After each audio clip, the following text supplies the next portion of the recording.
Welcome back from that short break. You're still watching Urban Today. And of course, considering that Senior 4 results are out, I'm sure that parents and students are on their toes to go and find out what they got in their papers that they sat last year. Now, in studio, I have a gentleman who we had last week. He's talking about education. He's giving us, of course, a practical perspective of education and how education system needs to grow and probably attain a very good level. In studio, please help me welcome Dr. Lawrence Muganga. I'm really sorry about that. Dr. Lawrence, how are you?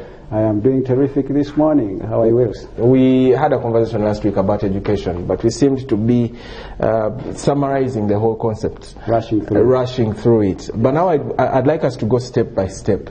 And let's start from a point of view that there has been an idea that Uganda's education system is one of the best education systems in Africa. Is that true, or we need to sit back and revise it? Of course. You know the saying that beauty lies in the hands of the beholder? Yes, so it could be true, depending on, everything is a perspective, right? Depending on who you're comparing yourself with, right? But at the same time, you need also to look at best in terms of what is being churned out in the labor market. Do they find their space in the labor market? Are they solving problems that we have in this country? So ask yourself, 40 years ago, how many first grades have we had? If we are to even look at, say, we've been having O-level students passing through that. Every one of us has gone through that. How many O-level, first grades has this country had? Now take it to the second tier of high school, say senior high school, which is senior 6. How many triple A's, how many 4A's have we had in this country? Have we solved the problems we have? So we have had schools celebrating that we have the most first grades. We have the most students that have passed are here, like 8 in 8, 16 right? in 8. Yeah, P7s are first graders, and then senior 4s, 8 in 8, and some 9 in 9.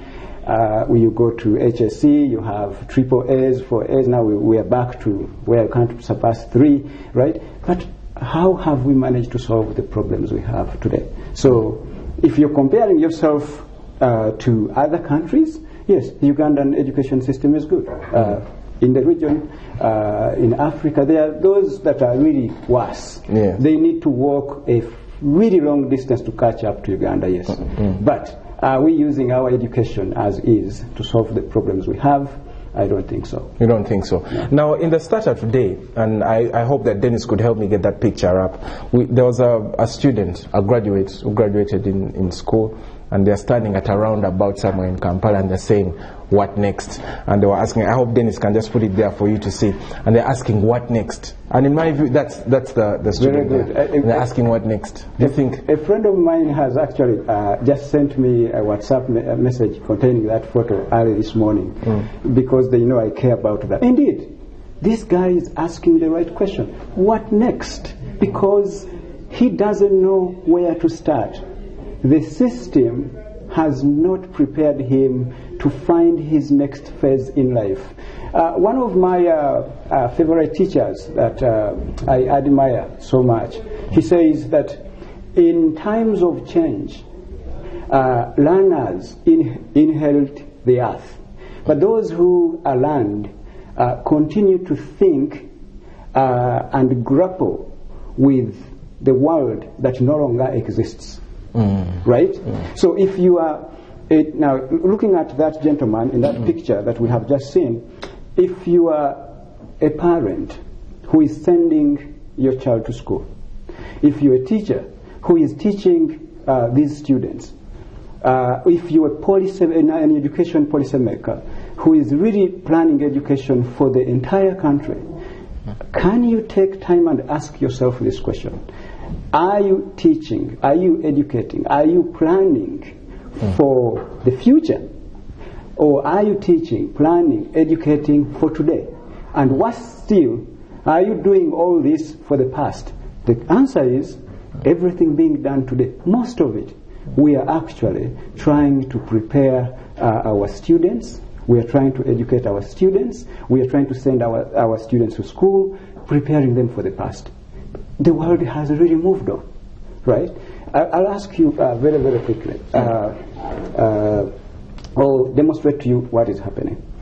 We know very well that when someone finishes school in the Ugandan context, they go out and they are all over on social media. Yes. Right? Now we have friends that we will never see probably physically, but they are our friends around the world. Yeah. Right? So you will have a gadget, a phone, right? That if you are my supervisor and you ask me a question and I don't understand, I'll just delve into my pockets, get my phone, log on to Google, and get an answer. If I'm not satisfied, do further research on my phone. But look at the schools we have today. It is prohibited to have phones in school. Right? Are you saying we need to revise that rule in some of the schools? Because that is the real world. You don't like it, or you like it, but that's where they are going. But if you can't prepare them to fit in this real world, you have deliberately blocked them from accessing the future. Right? So you and I understand that there are four important things. That creativity in the world we live in and the future is very important. Yes. That communication is for the world we live in and the future is very, very important. Yes. Then critical thinking is really, really very, very important. And the other one is collaboration in the world we live in at work is very important. But I also add on two other ones, which is computing, because if wherever you're seated, there's a computer next to me. There's a computer next to you. Yeah. It is part of our lives. And it costs about 400,000 shillings. Thank you. And it is not going anywhere anytime soon. Actually, it is going to evolve to something better, right? So that is another C I add on the 4 C's we have just talked about. And then there's another one, connectivity, connection. People are obsessed with how many followers do I have on Twitter, how many people who are liking my page, and you're using that, some are using it to make money. But school does not really prepare us for that. Not at all. Let's just go back and mark the C's that you're talking about. You're talking about creativity, collaboration, critical thinking, communication, computing, connectivity. Yes. Now, if you are a school, if you're a teacher, if you're an education policy planner, and you're not planning or teaching to those 6 C's, then where are you putting these students? Then we have a problem. Are you going to really be surprised when you have a gentleman standing at Garden City? I saw that picture behind. If you look, there's Garden City. Really wondering, what next? Right? You're not going to be surprised. A parent out there would say, okay, I paid school fees for you for 20 years. Why are you asking what next? But anyway, in your book, in your research that you did, you moved around different countries. Correct. And you're getting people's quotes, you're asking them about the education systems, and you finally come back to Uganda. Give me the comparisons that you get. Just paint for me a picture of the comparisons for, let's say, Uganda and maybe Ghana, or maybe another African country that you visited. Correct. So here is which really caught my mind when I talked to the 179 education experts and scholars around the world. When you ask them, what does quality education or meaningful learning look like or looks like, right? They will tell you that, you know what, you can even if you ask parents, because I've also talked to parents, they will tell you this, that effective or meaningful learning should be one that immerses a student in real life context, should be one that allows a student or a child to collaborate with others, should be one that presents a teacher as a mentor and a guide to the student, should be one that puts the child or the student at the center of their learning, should be one that actually triggers the child's passion, interest, and inner abilities to build from those and educate them. But guess what? Nobody talks about this. If you ask, which actually in real life happening in the school context. Yes. Nobody is telling you that, oh, you know what, students should be subjected to a one-fits-all standardized system. They should be actually submitted to a standardized test. Nobody tells you that they should be educated in batches. Nobody tells you that a teacher should stand in front of these students for these how many hours. Nobody tells you that the student shouldn't be at the center of their education. So nobody says those. Yes. But that's what we are doing, right? So everyone I've talked to around the world agrees with that. But now I ask the question: that why is it that we don't do what put in practice what we believe that is meaningful learning?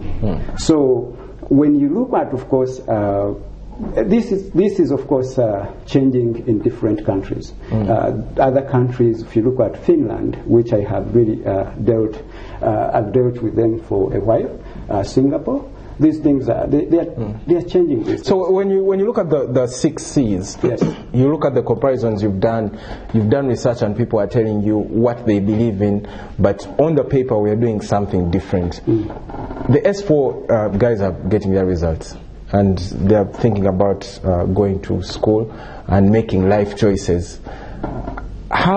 How should we handle these kids? How should we help them get on a path where they'll tap on their inner energies and, sort of flow with what you're talking about? How do we help them, even with this system that we have that is not going to change overnight? How do we do that? So here is again when I call upon those who are into education planning, those who are developing this sector of education, those who the parents who care about this, the students' learning.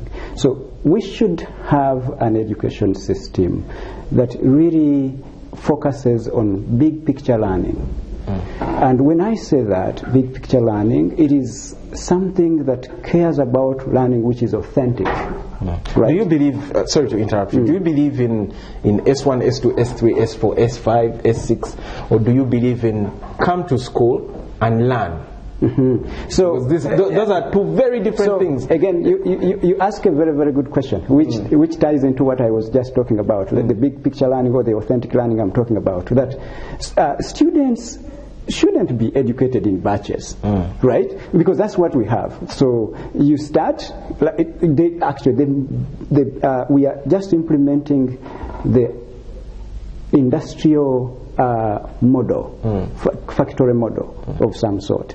That students of approximately the same age will start here, then we will move them to the next level, we'll move until we churn them out.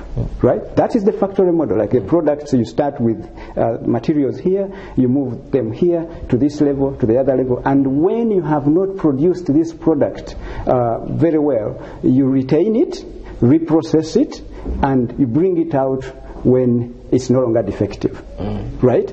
So instead of the real world doesn't look like that. The real world looks at Wales, looks at Lawrence. We are both like in different age brackets, but we can work together. Yes, right? We can really learn.